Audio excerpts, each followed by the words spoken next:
Çek. Yavaş. Yavaş yavaş çekeceğiz. Bak hele. Abi şu tarafa. Siz bırakın. Şuraya boştan gelin. Durun. Burada boştan gelin. Orada kaya var. Kaya var. Bu tarafa boştan gelsin. Bekle abi. Sağ ol. Al sağa. Çek. Yavaş. Dur abi bekle fazlalıklar çıksın. Şimdi bize bu tarafa dönek şimdi. Gelin. Gelin bu tarafa dönek şimdi. Bu tarafa dönek böyle. Sen kayın. Sen kayma abi. Gelin abi. Gelin. Hadi. Şimdi yavaş yavaş. Hadi böyle. Kenan abi. Hadi yavaş yavaş. Yavaş yavaş. Abi yavaş. 3. Yavaş çekin abi yavaş çekin. Orada kaya var. Durun. Kaya takılmasın. Kaya takılmasın. Biraz komut verin. Azıcık kaldırın arkadaşlar. Oraya kaldırmıyorum ya. Tamam.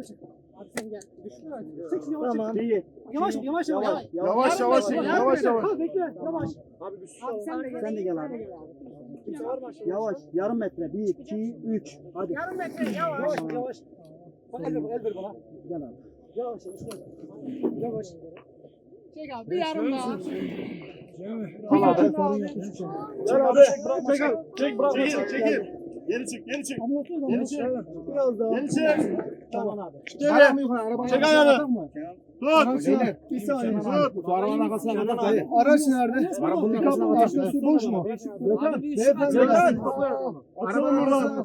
Açalım. Arkayı hazır edelim arkayı.